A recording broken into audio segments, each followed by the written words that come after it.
Hello and welcome to Ace TCG. In today's video, I am showcasing the deck that I used today to place 7th in the Team Crit Hit and Godo Games charity event on behalf of World Cancer Research. So overall, I'm so proud of the entire team that I'm in. So I'm in Team Crit Hit, if you do not know that, and I'm so proud because currently looking at it now, closer to the end of the day after the tournament, we've raised just over £1,000 for that charity. Now, that's amazing to me. It's a charity that's very close to my heart, and I'm just so happy that a community of players can come together and raise such a large amount of money for such an amazing cause.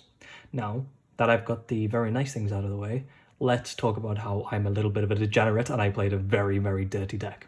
So last night, I played in the Bandai official tournament and I placed 30th, which was really nice. I played my favorite color, which was always yellow. It always has been yellow. I played set 1 yellow, and I just felt I had 5 mirror matches of War Greymon against War Greymon, and it just didn't feel fun. It didn't feel there for me, and I was tired of how grindy the games were. So I really wanted to try and find a deck that absolutely just stomped on the War Greymon so that I could try and get to the higher tables and then have to face all of the, basically, what ends up happening in these tournaments currently is the War Greymons are settling out. They do not usually make the top tables because there's so many decks and out there of people just trying to build decks to specifically counter that yellow deck. So what I expected was to play against a lot of yellow and then to have to play against counters to yellow. Now in today's tournament I played against, it ended on 5 rounds. We managed to have someone go an XO after 5 rounds, which is fantastic because this deck is super boring and just feels really dirty to play, to be honest. And yeah, I had 3 yellow War Greymons, and in those matchups, it really did come through. I played against 1 green player too, and I played against a black D-Brigade. So first round, I played against green OTK, and I went 2-1 against them. Really good player, nice to play. Round 2, I played against yellow War Greymon. We got to game 3.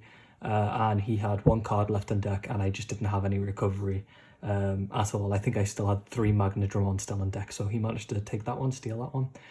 Fair play to him. And then I played against D-Brigade, Sam from Team Crit Hit, which was really fun. Nice to play someone I know. And then I played 2 yellow War Greymons and managed to pull through.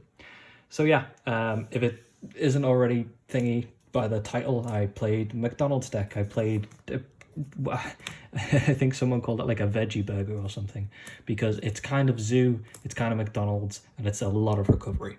So I run 1 egg, I ran 1 Coromon. I like Coromon's art. So some lists are running a lot of rookies. Well, I say a lot, 8 rookies, so that you can like place it on top and then swing with your rookies. I wanted it to be more of the zoo build because of thanks to Paul Roach from Team Crit Hit as well for helping me look through some of the lists of this like recent decks that topped. In the Bandai event yesterday, I saw someone playing this deck and I thought that's a fantastic idea. I'm going to try and do that too. But I was really struggling for lists. It was hard to find anything updated from set 4, and Paul sent me like 5 different lists, and I was able to mash a lot of them together and add some cards and add some consistency to what I like to play with. So I run the 1 Coromon. You run this so that you can always just cast your red options. You never want to have to be like, oh man, this card is a brick in my hand, half my hand is a brick. So I really just wanted that Coromon. 1 Coromon. It was funny, someone asked me to shuffle my eggs in the tournament before, and I just went, there we go, because obviously we're in the 1. So we ran 3 Lucimons. So Lucimon's fantastic because it is 10k, but also it helps with that recovery. If you don't know what it is, it's on place recovery, and then it can come cheaper. I don't really go too in depth about what the cards are. I will say the names, so if you want to know what they do, yeah, this is what they do. You can pause the video and take a look too, and I'll do that with every card. So 3 Lucimons, really nice, because I run the TK from the trial deck as well. It was able to boost this to 12, meaning I could, when War Greymon swung into security and checked this, it was removing it, which is really nice. You can also summon this with the Magna Jamal, as I mentioned earlier, which is a really dirty and filthy combo. Next, I ran 4 Magna Jamal. So this card is still very strong for the McDonald's deck. It's really nice to just be able to play this as early as possible as you can, just get really nice value from this. And this works in tandem with the with the Seraphimon, because we are still running the Seraphimon on the list. 4 of this is still very strong, very necessary. Being able to get that additional recovery early means it gives you a better opportunity to live and have that like ability to survive. Survivability, that's the word I usually use. Next, I decided to run 1 Misty Mom. So some lists are going back and forth on how many of this to run. I just often found myself finding this as a brick. Now it's nice because you can actually remove a few rookies with this card, which is really good. But I actually found myself at times kind of wanting the rookies to stay around so that they'd swing into security first, maybe pop a Gaia Force or some other way of me being able to deal with other cards there. If I were to ever play this again, which I really don't plan to, I'll talk a little bit more about that, then I might up this to 2 or 3. Being able to remove them and get a body on board is actually quite nice, but in a lot of times you just want the options cards that you can just remove the ultimates and stuff. It only really being useful on rookies can be painful. Next, we have the best card in the deck by miles. It's Magna Jamal. In my last game of the last round, I had 4 of these in hand, and there was just no way at all that Wargreymon was ever going to beat me because of that. Magna Jamal is just insane, really. Yeah, just that +2 recovery always, and also the when attacking to summon a Lucamon effectively, which is just ridiculous, is crazy. But also being able to use this body and use the yellow megas to then go into the Valdor, which we are running in this, the Chaosmon Volar Arms, is just ridiculous. Really silly. The downside of this card was that it is 10k. A lot of the cards in here are 10k. So we needed to run that TK, and I'll talk about that more when I get to that. Definitely run 4 of this card. It's such a necessity if you're going to build this. Next up, we have 2 Seraphimon. So I still like the Seraphimon on the list. It's a little bit of pressure and additional recovery early game if you can get it off. Being able to play that Magna Jamal and then going into a Seraphimon is really nice. Playing this turn 1 and then playing this turn 2 allows you to have a 12k mega, which has security attack +1, and also you have gained 2 security in 2 turns, which is really putting you off on a strong start. I wouldn't run more than 2 of this. 2 is perfectly fine for me. If you don't have a ultimate on the board, it's kind of a brick. It's a 10k beta at times, which can come in useful, but I don't want to pay 12 on play cost to get a 10k base with a possible security attack plus, because it's just got no real survivability, as I mentioned. Next is a card that I really actually enjoyed in the list, and I took this from the Mega Zoo list more than anything. This is Machine Drumon. So Machine Drumon is really nice. It is blocker, and that Digivolve on play effect is very useful. The new ruling for the Digivolve when your opponents use Digiburst, where if they have they've got rid of their 3 and 4, for example, if they're on a War Growlmon and they only have a baby left, the Digivolve actually will just fully kill the stack now, which is really silly. But also what was nice is it meant that I just didn't have to deal with Volar Arms very often, because my opponent would go into Volar Arms and then I'd play the Machine Drumon, and I'd just say, okay, well, you're not going to get the memory because you're going to get a lot anyway, but I'm going to put you back down to your ultimate so that you'll be forced to even go into a Wargreymon. I kind of want my opponent to go into Wargreymon because they're self-damaging. They're drawing a lot of cards, a lot of things are going off from the Uppermon and stuff, and then also they're just in a tight situation because if they check any of my cards, like any of really... Sorry about that. If they really check any of my megas, it's just going downhill for them. I'm definitely a little bit tired after playing this deck all day, so sorry for knocking the camera and stuff.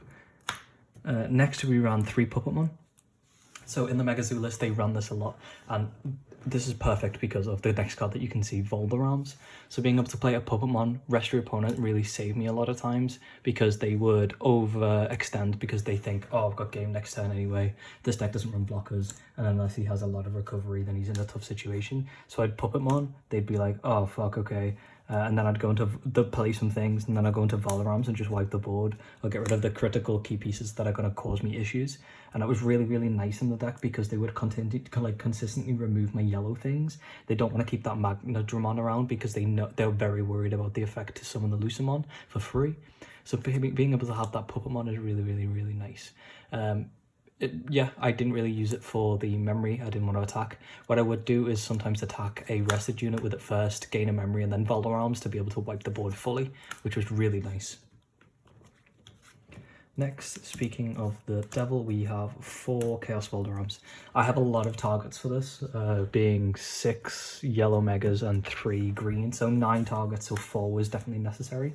But also, the reason we run 4 is because it's a 14k base, 16k with the TK, and it means that if, no matter really what your opponent's swinging at, if this checks, the card's going to die, and that's why we want this. Being able to have that on place -7 twice is fantastic, and also that on deletion actually came up a few times to gain some memory, and it just meant that I wasn't giving my opponent as much as possible. One really fantastic play is being able to use one of the yellow options that we're running in the deck to be able to add this to the top of our security stack to really put our opponent in a difficult situation. Tactical retreat. So tactical retreating a Chaosmon Volar Arms is silly. Try to only do this if your opponent's only got a big stack. So if your opponent's only, for example, got a War Greymon on and they have to check security, you're good to do the Volar Arms play with the tactical retreat. But if your opponent has, for example, a lot of rookies, you're kind of wasting the Volar Arms at that point. Overall, still a fantastic card. Next and quickly we have 4 Gaia Force. It's OP. If you don't know what Gaia Force does, it's the simplest card in the game, really. Main, delete one of your opponent's Digimon security effect, activate this card's main effect. Really silly. 4 of it, 100%. Drawing it in hand is fantastic to draw threats away. Even better to get it in your security. Next we've got 4 Trident Revolver, a new card from set 4 which really helps the deck. So its effects are delete one of your opponent's Digimon with DP 6000 or less. This is the perfect champion killer. I killed so many champions today just because of this card. But also you can play a Tamer card from your hand that has 4 or less. Now be very careful with this card because late game, if you're on low security, you do not want to be playing your 4 cost TK because there's a chance that there's going to be no yellow cards and then you're self-damaging and that can really hurt.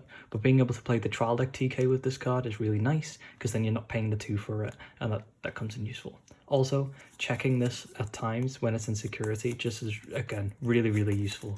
I went very option heavy because I was scared of Drumon, and I did have one matchup and it definitely helped that I had so many. Speaking of a lot of options, again, I ran 4 7 Heavens. The card is just so nutty. A lot of yellow lists are running Magna Jamal now to try and beat the mirror match, and being able to 7 Heavens the full stack with an Angie-Woman underneath for the cost of 1 option card is ridiculously good. Really strong, and I adore that play. This is also, again, this is the ultimate killer. This is how you deal with ultimates. Always just use this on any really important ultimate, any Angie-Woman that hit the board, really any ultimate that hit the board, and I had a 7 Heavens. I was very content to just 7 Heavens it. Really nice. Next, we ran 3 Eden's Javelin. So a lot of lists were running 4, but because I'm not running rookies and because I'm not drawing cards from that, I didn't want to draw too many of this. I used this as another option to be able to remove rookies or champions. And in a lot of cases where I've played it safe and just kept passing turn because my opponent's going to swing into security anyway, I have maybe got up to 7 or 8 cards and then I can remove ultimates. It's not going to be a mega killer, but it's nice for when your opponent swings, you check this and you get to remove a card that was going to attack you. Really nice, and I like 3 of it. So next I went with 3 Holy Wave, and I'm so glad that I did. A lot of lists were running 4 and a lot of lists were running maybe 2, some not even at all, but this card came in really clutch for me. There are times where I just don't want to remove my opponent's board because it's going to get removed from my security anyway, so I actually just want to get a little bit of more security on top of that, and Holy Wave comes in clutch. Again, similar to the way that removal works, them swinging into games and they have board, and me getting this to use these security effects to regain another recovery just means that they've in effect miscalculated and give me another turn to be able to react to how they've done things. Really strong.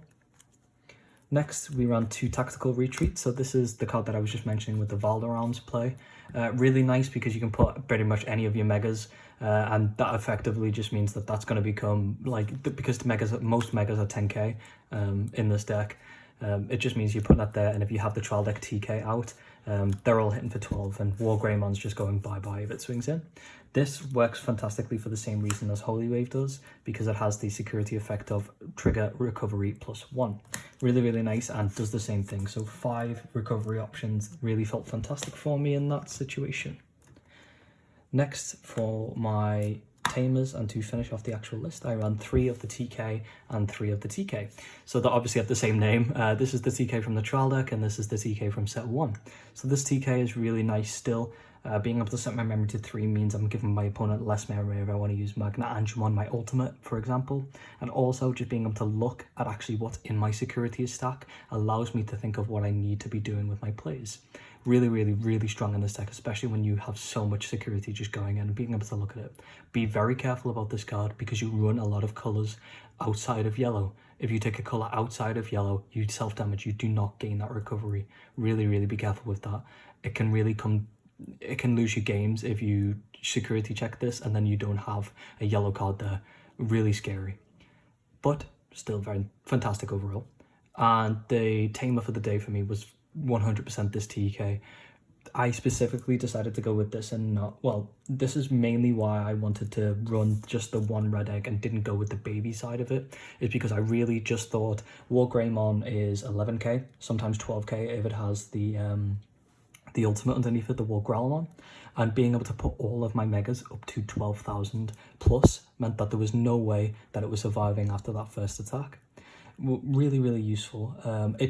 It was a bit so-so with me, and the issue with this deck is it's very luck-based. You don't know what you're going to draw, and you don't know what you're going to get in that security. You can get 6 Tamers and just lose the game, or you could do what I did in my last game and get extremely lucky and draw 4 Magna Jamal and just wait for your opponent to deck out. Now, a little thing about the deck, to be honest, if you're going to try and play a tournament and you're really tired of Wargreymon, play the deck. Yeah, that's fine. But I just think it's a bad deck for the game, really. It doesn't feel like you're playing Digimon. It really doesn't. It feels really bad. I felt super bad playing the deck. I'm not proud of coming 7th, really. I'm happy because it was in our own event and it meant that I was able to support a little bit more. Nice to play with, nice community. And of course, I'm going to be happy with the top. But the reason that anytime I play against Wargreymon with this deck, I was happy. I'm content. That's why I built it. But I played against Imperial Drumon, for example, and it just felt dirty to kind of do it to the person. They had built a deck, and this was a very not nice matchup either way. And to the green and to the black player that I played, it felt bad. On the channel, I don't play Rookie Rush. I don't play Mega Zero usually, so something like this wasn't for me. But I like to play the yellow cards. I like to get that recovery overall. If you want to have friends, don't play this deck at your locals, is what I'll say to you. If you want to win and you want results, sure, you can play this. But to me, a TCG is more about making friends, having fun, over continuously winning. Thanks for watching my content. Sorry that I'm so tired. I have played tournaments consecutively for both days, so I'm super duper tired, and this deck specifically drained the life out of me because, it's just one of those. Thank you so much for watching my content and supporting me. I don't think I gave a shout out to John, but John borrowed me some of the cards that I needed, the alt arts and stuff for Machine Drumon and the Puppetmons, because I traded mine away when I got rid of Imperial Drumon because I didn't want to play Rookie Rush with a boss monster. Yeah. Thanks for watching my content. Thank you for supporting me, and thank you so much if you joined the charity event. That money is going to go to such a fantastic cause, and it means a lot to me. Have have a great afternoon and a boss night. And yeah, thanks for watching.